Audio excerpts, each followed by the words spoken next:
Hello guys, welcome back to our channel. My name is Sonam Chauhan. तो आज की हमारी वीडियो का टॉपिक है संविधान के मूलभूत ढांचे या आधारभूत सिद्धांत की अवधारणा, यानी कि concept of basic structures of constitution is a very important because of आपको ना इतना पता होना चाहिए कि जब भाई इंडिया का कॉन्स्टिट्यूशन डेवलप हो रहा था, तब बन रहा था, क्रिएट हो रहा था, सो बेसिकली उसमें क्या बेसिक स्ट्रक्चर्स थे जिन्होंने कॉन्स्टिट्यूशन को एक्चुअल में बहुत ही ज़्यादा स्ट्रॉन्ग बनाया। ठीक है, मतलब बाद में और भी बहुत सारी चीज़ ऐड हुई, बट स्टार्टिंग में वो 10 टाइप्स के ऐसे हम पॉइंट डिस्कस करेंगे जिनकी वजह से कॉन्स्टिट्यूशन को बहुत ज़्यादा मतलब जो मजबूती होती है ना वो मिली। तो वीडियो को आगे बढ़ाने से पहले फटाफट से वीडियो को लाइक कर दो। डेफिनेटली अगर आपने चैनल सब्सक्राइब नहीं किया तो प्लीज़ डू चैनल को और अगर चैनल को सब्सक्राइब नहीं किया है, पहली बार विजिट कर रहे हैं, तो प्लीज़ चैनल को सब्सक्राइब कर लेना, बेल आइकन को प्रेस कर लेना ताकि हर एक वीडियो का नोटिफिकेशन आप तक पहुंचता रहे। चलिए अब लेक्चर को आगे बढ़ाते हैं। तो सबसे पहले तो आपका एक क्वेश्चन का मैं यहाँ पे जवाब दे देता हूँ। बहुत बच्चे ये पूछते हैं, मतलब बहुत सारे स्टूडेंट ये पूछते हैं कि जो ओल्ड वीडियोस है क्या वो भी वैल्यूबल है, क्या उन्हें भी अटेंड कर सकते हैं। जी हाँ, आप उन्हें भी अटेंड कर सकते हो। और इसी के साथ साथ आप ये न्यू वीडियो भी अटेंड कर सकते हो। दोनों में कोई भी अंतर नहीं है और सबको मैंने अपने अपने तरीके से पढ़ाया हुआ है।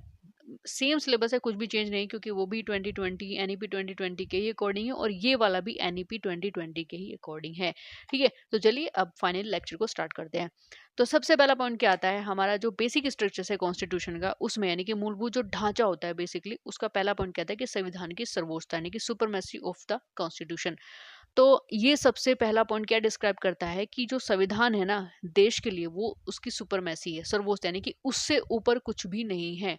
ठीक है, यानी कि सबसे ऊपर क्या है, टॉप पर संविधान है, सब उसके नीचे हैं, सब उसके अधीन है। तो यहाँ पर हर छोटे से छोटा, बड़े से बड़ा जो भी ऑफिसर होगा या जो भी व्यक्ति होगा, वो संविधान के अधीन ही कार्य करेगा। दूसरा पॉइंट क्या है, भारत का संपूर्ण प्रभुत्व संपन्न लोकतंत्रात्मक गणराज्य का स्वरूप, यानी कि the nature of Indian as a fully sovereign democratic republic. यानी कि यहाँ पर भाई हम अपने मतलब भारत का संविधान एक तरीके से संपूर्ण प्रभुत्व संपन्न है।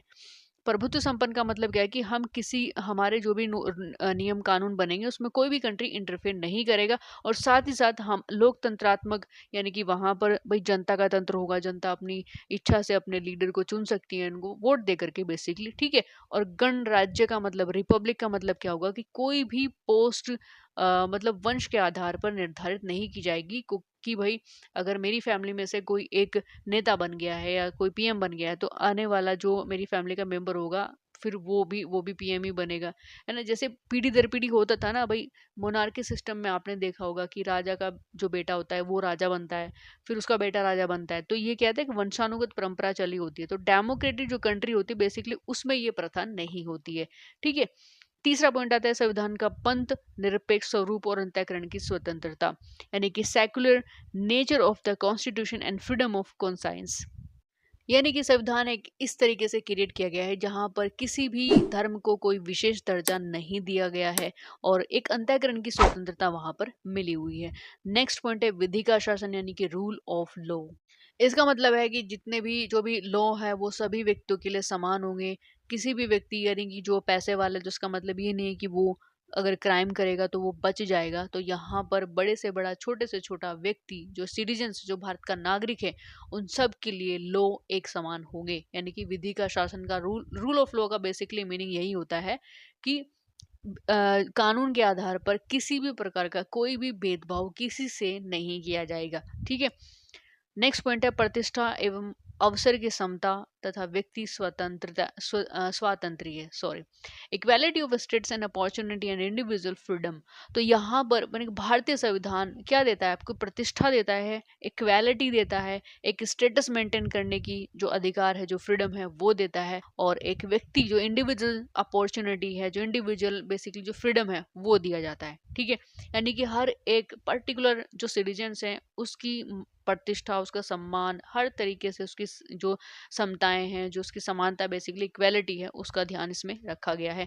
नेक्स्ट पॉइंट है न्यायपालिका की स्वतंत्रता तथा न्यायिक पुनर्विलोकन की व्यवस्था, independence of judiciary and system of judicial review. तो जुडिशरी यानी कि यहाँ पर जो न्यायपालिका है वो पूरी तरीके से फ्रीडम है, वो पूरी तरीके से अपने लेवल पर काम करती है। तो किसी भी आधार पर किसी के अधीन वो काम नहीं करती, जो हमारे देश के जो जुडिशियल सिस्टम है बेसिकली।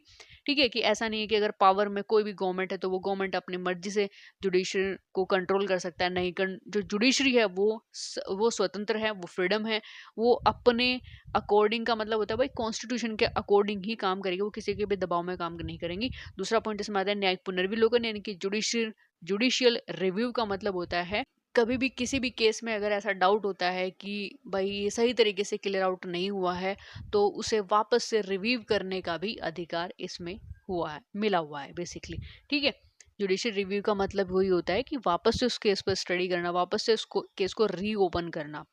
नेक्स्ट पॉइंट है भारत की एकता तथा अखंडता, यानी कि unity and integrity of India. तो भारत का संविधान का जो मूलभूत ढांचा है वो है भारत की एकता और अखंडता, यानी कि उसकी यूनिटी और इंटीग्रिटी। ठीक है, तो हम सब देखते हैं भारत में अलग अलग जाति धर्म के लोग रहते हैं, अलग अलग भाषा बोलते हैं, है ना। और दुनिया भर की भाषा है, भारत में इतनी सारी भाषाएं कि हर 100 मीटर पर आपको भाषा का जो वेव है वो भी चेंज आएगा, और हर एक स्टेट की अपनी पर्टिकुलर जो रीजन लैंग्वेज है वो बेसिकली आपको मिलेगी। फिर भी भारत में एक यूनिटी क्रिएट है।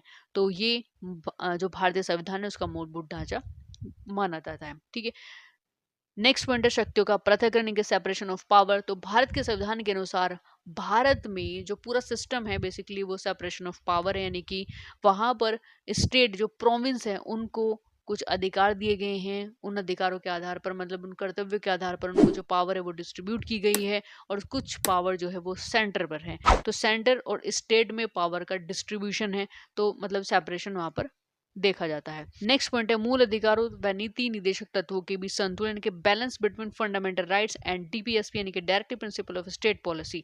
तो हम ये जानते हैं कि फंडामेंटल राइट्स क्या होता है, ये ऑल सिटीजन्स ऑफ इंडिया के लिए है। ठीक है, कि भारत के सभी नागरिकों के लिए कुछ मूल अधिकार हैं, और उसी के साथ साथ जो नीति निदेशक तत्व होते हैं वो राज्यों के कुछ कर्तव्य होते हैं, कुछ अधिकार होते हैं जिनको राज्यों को करना होता है।